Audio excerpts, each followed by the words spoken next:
Je remercie le rabbin Gad Sebag de m'avoir proposé de prendre la parole, ainsi que monsieur Stéphane Geisman, qui est toujours à ses côtés, toujours de façon très discrète pour proposer des animations. Et je suis heureux d'être en votre très bonne compagnie. On salue la caméraman. Voilà. Bon, alors, j'aimerais vous proposer aujourd'hui, cet après-midi, je ne sais même pas combien de temps je dispose, mais en principe, ceux qui doivent prendre le dernier bus à 19h, vous l'aurez. Bon. C'est une réflexion sur notre sidra que j'ai lue de Rav Yeshurun. Rav Yeshurun est un Rav à Marseille, très très connu là-bas, très fécond, intelligent, qui écrit bien, qui parle très bien. Et donc, je vais vous proposer, en seconde partie, une réflexion sur notre sidra. J'aimerais introduire son propos à travers une interrogation à vos côtés sur la notion de la bénédiction. La bénédiction, celui qui a sans doute le mieux essayé de définir les choses, c'est Rav Shimshon Raphael Hirsch. Rav Shimshon Raphael Hirsch, rabbin allemand du 19e siècle. Je vois qu'il y a de la concurrence à côté. Hein. Bon. Rabbin du 19e siècle souligne l'introduction qui a été faite à notre premier patriarche, Avraham Avinu. Et Avraham Avinu, pourquoi? Peu importe. Il y a Dieu qui s'adresse à lui et qui lui dit « Lech lecha me'artzecha milotecha umdetavicha el haaretz asher areka » donc tu dois quitter ton pays, ton lieu natal, et tu dois aller vers la terre où tu deviendras ce que tu deviendras. Et là-bas, le texte est très précis. Il nous dit « Et je bénirai ceux qui te bénissent, et celui qui te maudit sera maudit.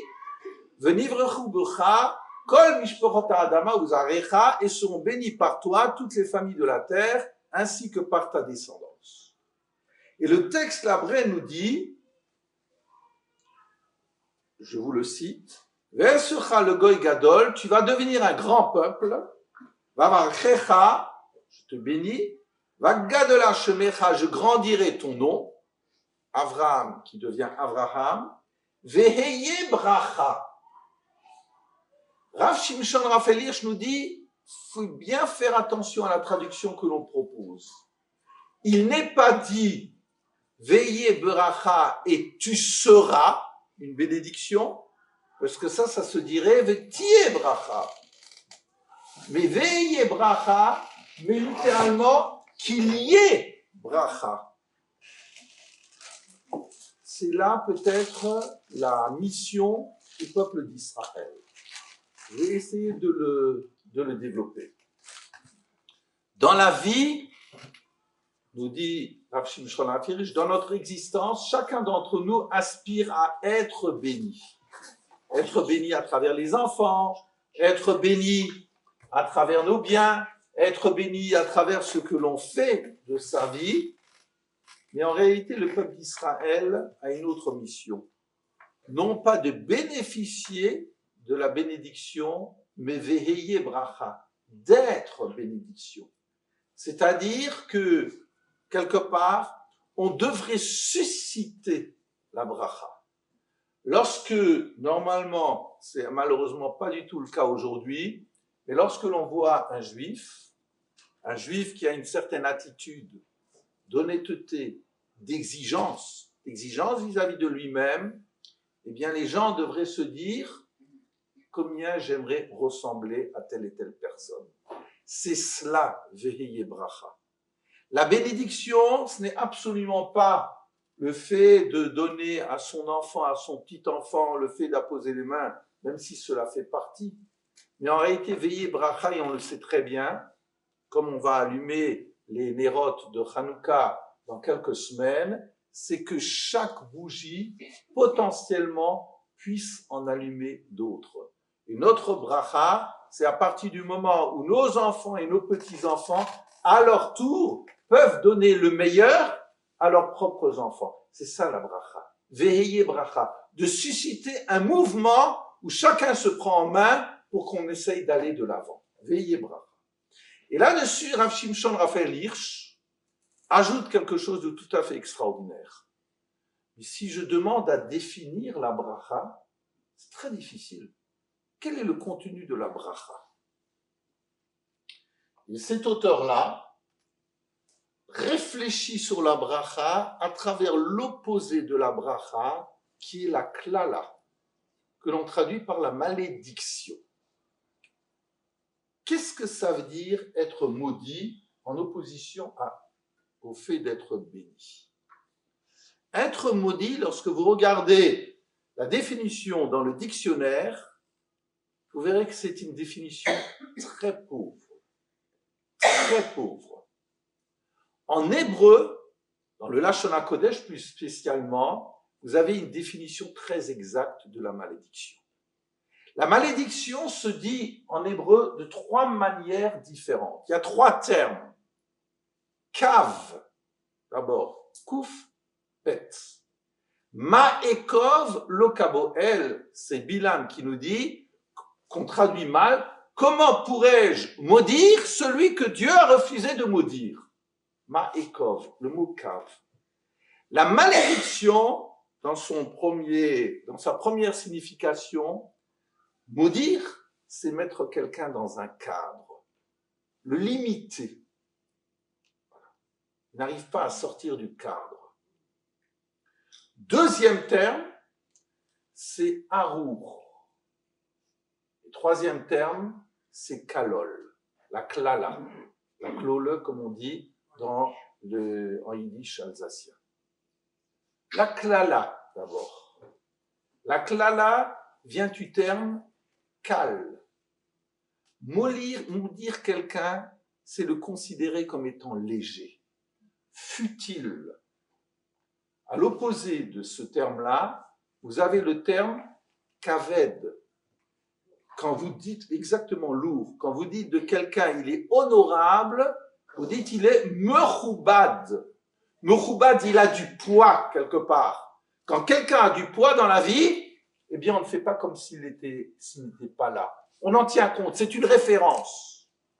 À l'opposé de la personne mechoubeded, eh bien vous avez kal, la klala, c'est celui qu'on considère comme léger. Et Rav Shimshon Raphaël, je vais développer ce terme, mais je ne vais pas rentrer dans les détails.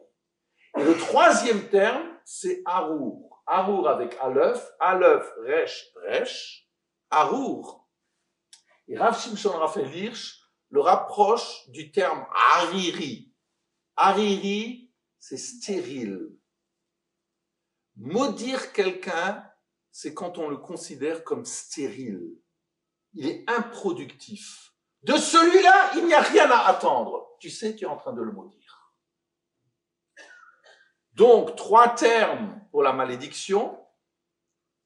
Kav, klala, harour. Et à l'opposé de cela, la bénédiction, la bracha, vient du terme bar. Bar, c'est le grain que je mets en terre. Ce grain va donner quelque chose, une plantation. Comment sera cet arbre-là? Il sera grand ou petit? Il sera beau ou non? Il sera productif ou non? Ça fait partie des mystères de la vie. C'est cela la bracha. La bracha, c'est mettre ce grain en terre. Il y a naturellement d'autres acceptions de ce terme-là. Maintenant, j'aimerais, avec cette introduction, rebondir sur ce que nous dit Rav Yeshurun. Rav Yeshurun s'appuie sur un verset qu'on va dire Shabbat prochain, donc dans Chayei Sarah, où à un certain moment il est marqué Ve'Avraham Zaken ba Bayamim. Adonai berach et Avraham bakol. Je le traduis. Ve'Avraham Zaken, et Avraham est devenu ancien, ba Bayamim, avancé en jour, et Dieu a béni Avraham dans tout. Chaque terme est à développer et je ne le ferai pas maintenant. Je précise juste les deux premiers termes. Avram est ancien, avancé en jour. Mais c'est un pléonasme. Si je suis ancien, c'est que je suis avancé en jour. La petite vie que je traverse m'a appris une chose. C'est qu'en réalité, avancer en jour, avancer dans quel jour? Est-ce que c'est avancer vers une issue fatale? Ou bien avancer en jour, c'est que chaque période de sa vie, chaque phase de son existence peut avoir une intensité. Moi, je n'aspire plus à être jeune. Plus du tout. Je suis heureux de l'âge que j'ai. J'essaye de profiter de cet âge-là. Vous avez, à chaque âge de son existence, vous avez des trésors. Chaque âge de son existence peut contenir quelque chose d'essentiel. Aujourd'hui, malheureusement, on est dans un monde où on parle beaucoup d'eugénisme. On veut être jeune le plus longtemps possible. Pour nous juifs, c'est pas cela. Être avancé en jour, ba bayamim, c'est de pénétrer dans l'essence de chaque période de sa vie. D'être enfant et de jouir de l'amour de ses parents, d'être adolescent, de se construire, d'être adulte, de se marier, de mettre au monde des enfants et d'être plus âgé et de profiter différemment. C'est cela, ba bayamim. Et donc, je comprends parfaitement le verset, lorsqu'il me dit « Et Abraham était Zaken », c'est une chose, Zaken, il a acquis le savoir de la vie, ba bayamim, mais il avait pénétré dans la quintessence de chaque période de sa vie. Voilà. Et là-dessus, le texte, le Yalkut, donc, il y a un texte d'un Midrash qui nous dit la chose suivante, et j'aimerais vous le lire. C'est un Midrash Tanhuma. On a beaucoup de Midrashim. Le Midrash Tanhuma parle souvent d'abord d'un problème d'une halakha. Il énonce une halakha, une manière de devoir vivre sur le plan religieux, et après, il essaye de proposer une réflexion. Et voilà, sur ce passage-là, vous permettez, j'ai un bon café devant les yeux, le Chaim.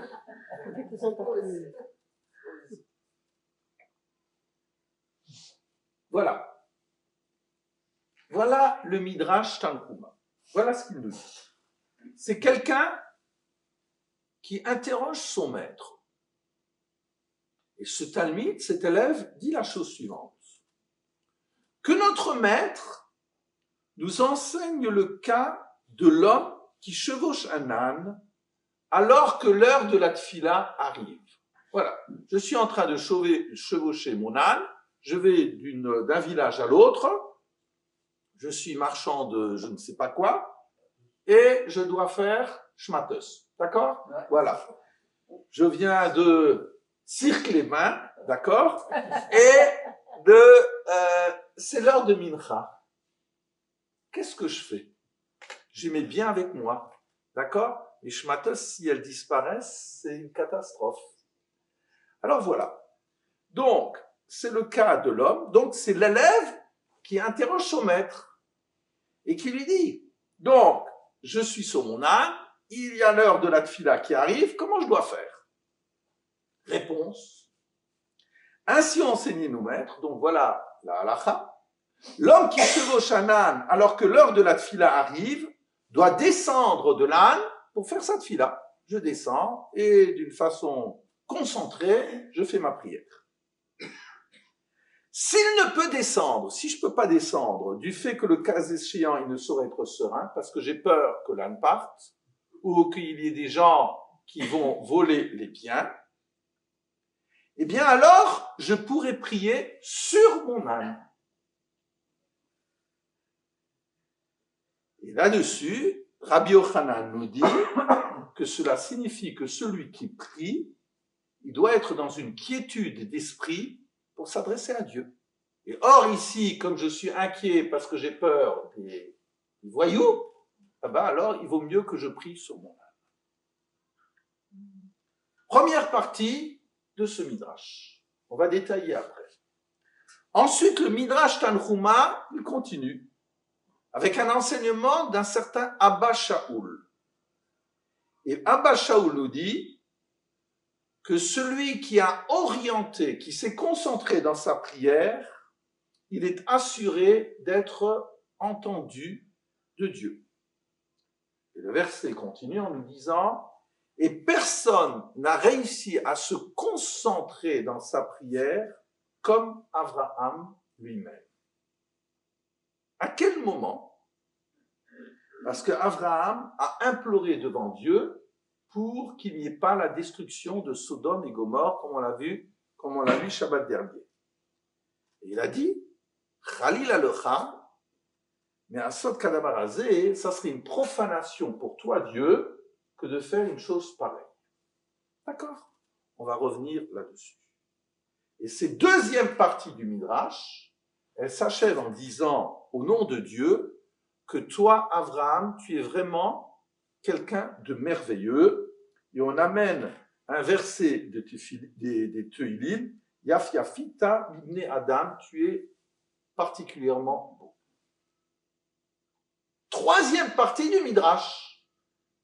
Et Abraham lui dit, mais tu me dis que moi je suis beau, mais qu'est-ce que je pourrais revendiquer? Lorsque je rentre dans une ville et que je suis avec mon fils, oui, eh bien, personne n'est capable de faire la différence entre le père et le fils. À l'époque, je fais la parenthèse, il n'y avait pas de signe distinctif quand on était avancé en âge. La maladie n'existait pas et le cheveu blanc n'existait pas. Donc, tac. Donc, Hachem qui lui dit, je reprends cette articulation, Hachem il dit à Abraham, tu es vraiment quelqu'un de merveilleux, il dit, mais il n'y a pas de différence entre moi et mon fils. Quel rapport? On continue. Alors, Hachem il lui dit, d'accord, je prends acte. Abraham s'est couché cette nuit-là, et quand il s'est relevé le matin, il avait l'apparence d'une personne âgée. Voilà. J'essaye de résumer ce midrash-là. Alors le midrash, il commence par une interrogation du point de vue de la halakha. Quelqu'un qui est son âne, comment est-ce qu'il fait pour prier? On a dit, si il peut, il descend de l'âne. S'il ne peut pas, il n'arrive pas à se concentrer, eh bien qu'il prie sur son âne. Première partie du midrash. La deuxième partie du midrash, c'est Abba Shaul qui nous dit, celui qui arrive à se concentrer dans sa tfila, il peut être sûr d'être entendu par Dieu. L'illustration, c'est Abraham qui combat contre Dieu quelque part pour qu'il n'y ait pas la destruction de Sodome et Gomorrhe. Deuxième partie. Donc, cette deuxième partie, elle s'achève par un hommage de la part de Dieu à Abraham, en lui disant, tu es le plus merveilleux des hommes. Et Abraham lui dit, mais qu'est-ce que tu me dis que je suis beau? Mais en réalité, entre moi et mon enfant, pas de différence, pas de distinction physique. Pourquoi ça lui traverse l'esprit? Et la conclusion, c'est que Hachem, quelque part, il prend Abraham comme exemple, et Abraham, ce sera le premier dans l'histoire qui aura cette apparence de la personne âgée. On est d'accord? On va rentrer maintenant dans les détails. Qu'est-ce que le Midrash veut nous enseigner? Le Midrash a commencé en disant qu'il y avait cet exemple d'un homme qui chevauche l'âne. Pour le Maharal de Prague, pour d'autres auteurs, le mot âne est très significatif. Comment est-ce qu'on dit un âne? Chamor. En Lachon HaKodesh, Maharal et d'autres font toujours le lien, la relation qui existe entre le chomer et le chamor.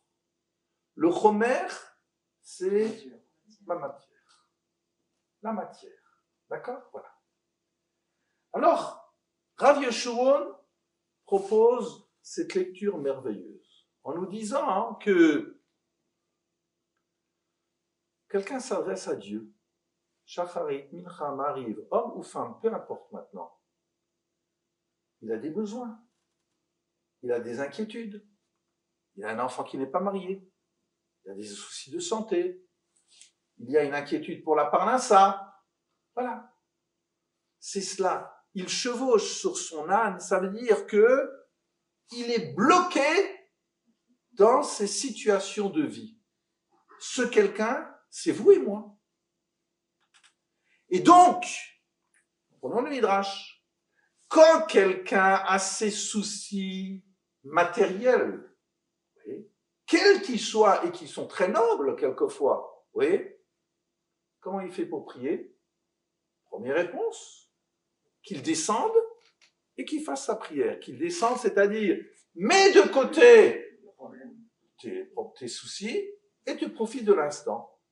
Ce n'est pas gratuit que lorsque l'on commence la Hamida, on fait d'abord 3 pas.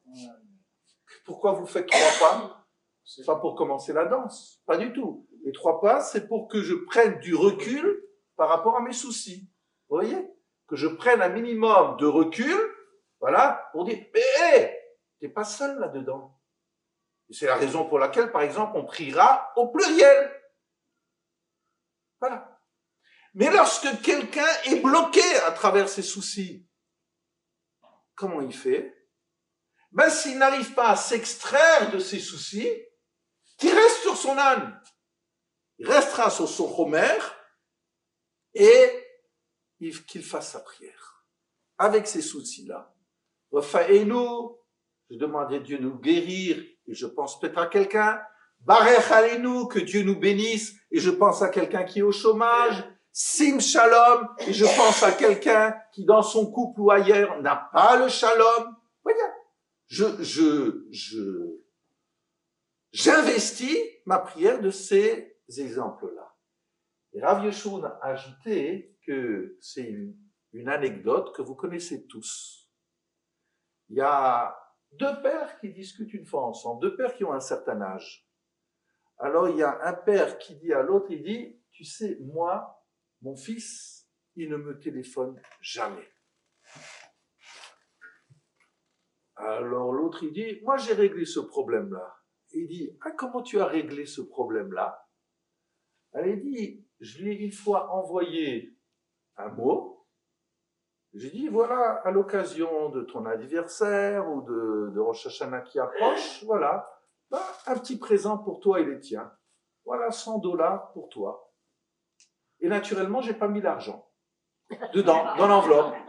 Et 2 jours après, tout de suite, eh ben, voilà.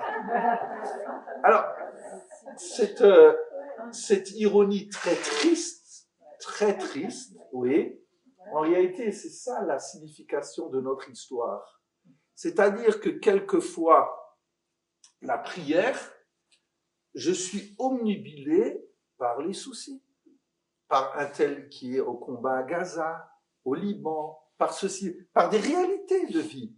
Des réalités de vie. Mais la prière, la tefila, ce n'est pas qu'une demande. Il y a une différence entre la bakasha, la demande très concrète, quelqu'un qui veut sa parnassa, et la tefila. La tefila, ce sont des moments d'intimité, des moments où on est heureux d'être ensemble. Voilà. Qu'est-ce qu'on fait? Rien, on est heureux d'être ensemble. Des moments de partage, comme on peut l'avoir à certains moments. Et donc, cette blague-là que je racontais, c'est exactement cela.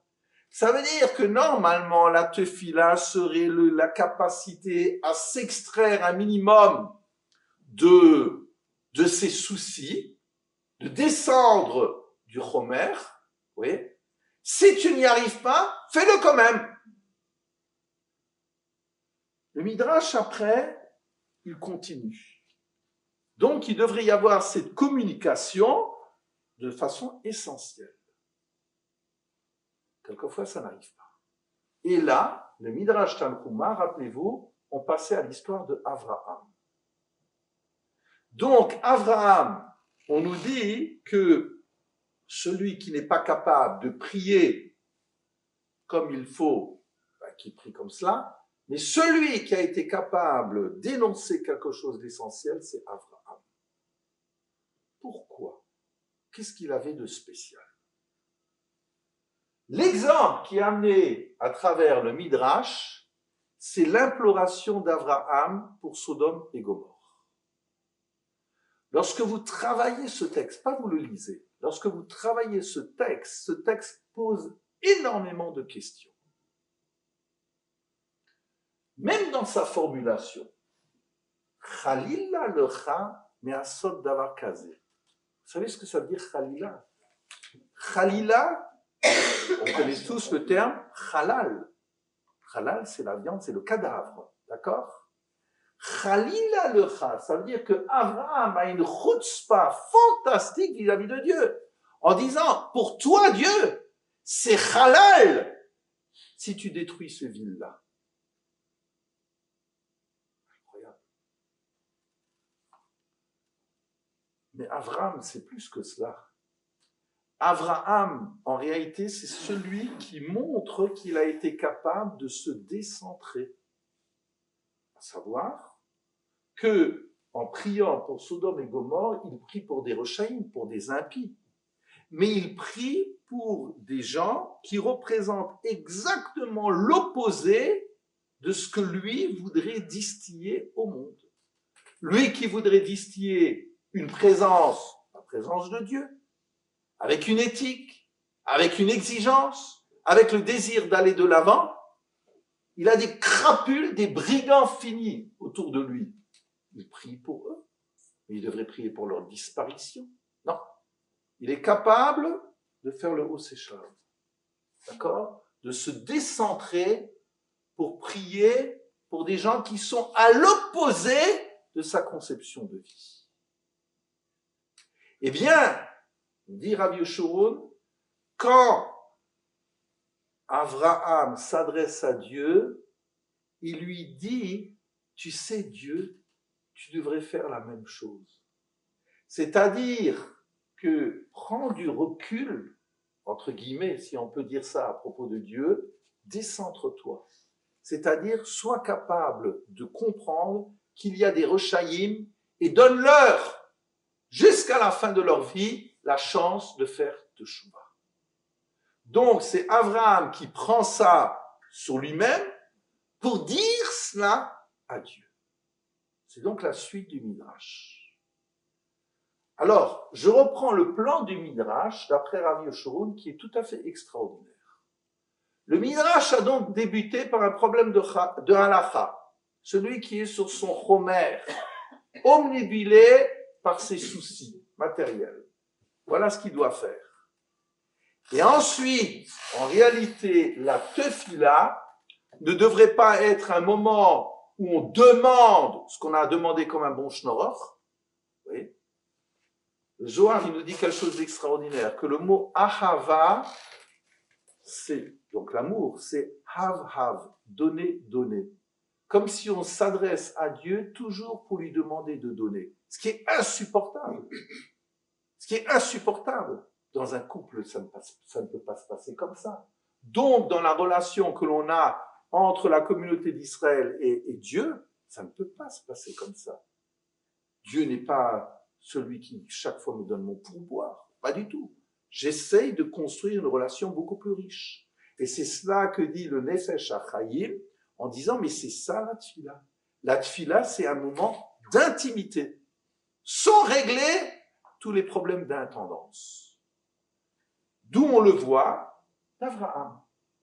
Parce que Abraham, entre guillemets, par rapport à ses problèmes d'intendance, eh bien, c'est celui qui le plus a été capable de prier pour ceux qui sont aux antipodes de sa conception et de son exigence de vie. Et donc, il lui dit, toi Hachem, alors Hachem lui dit, tu es la personne la plus extraordinaire. Pourquoi? Parce qu'en réalité, tu es capable de te décentrer pour que il y ait une survie par rapport à ces Rochaïm-là. Et alors Abraham, donc la suite du Midrash, elle nous dit, mais Abraham il s'adresse à Dieu, il lui dit, mais tu me dis des choses, mais en réalité, lorsque je rentre dans une ville, moi et mon fils, on a exactement la même apparence physique. Quel est le lien? Quelle est la suite? En réalité, pour arriver à être capable de prier, et de prier même pour ceux qui n'ont pas forcément nos exigences éthiques, il faut avoir beaucoup de recul, beaucoup de maturité. Quand vous avez des gens, quelquefois il y a des drames, où au sein d'une famille, à Dieu ne plaise, qu'un père ou une mère sont en rupture avec un enfant, où cet enfant a fait des choses graves, et on ne se reconnaît plus, à Dieu ne plaise, dans cet enfant, qui a des attitudes où il nous semble étranger par rapport à nous-mêmes. D'accord? Pour poursuivre une relation, c'est quelque chose de très difficile. Très difficile. Il faut beaucoup de maturité dans la vie. Et c'est ça que dit Abraham à Dieu. Tu sais, quand on rentre dans une ville, moi et mon fils, nous avons la même apparence physique. Lui, il est jeune, moi j'ai l'air du jeune. Mais dans mon fond intérieur, eh bien j'ai vécu. J'ai une maturité, j'ai un recul qui me permet d'avoir cette maturité dans la vie. C'est ça que dit Abraham, il dit, c'est insupportable. Voilà. Ça c'est de la jolie musique, hein. Voilà. Ça me permet de boire un coup. Dans la vie, pour être capable de me concentrer, de vouloir le bien à quelqu'un qui est tellement différent de moi, c'est difficile. C'est l'expérience de la vie. À 20 ans, à 30 ans, on est des idéalistes, fougueux. À un autre âge, on voit qu'on est beaucoup plus dans la nuance. Donc Abraham, il dit à Dieu, tu sais, tu me bénis, mais je n'ai pas envie d'avoir l'apparence des jeunes. Pas du tout. Parce que pour arriver à ce degré de maturité, j'ai aussi été usé par la vie. Je suis passé par des épreuves. Et Dieu sait si Abraham a eu des épreuves très lourdes. Voilà. Et donc, ça m'est difficile que le jeune ait la même apparence que la personne âgée. Alors Hachem lui dit, très bien, on va commencer par toi.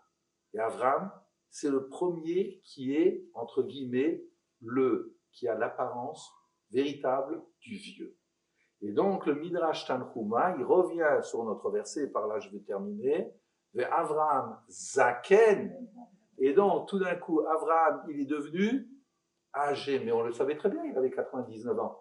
Non, ça veut dire que ici, Zaken, ça veut dire que, voilà, c'est le premier qui a eu l'apparence, les cheveux blancs, pour l'histoire. D'accord? Voilà. Allez, je vous remercie pour votre attention. Merci.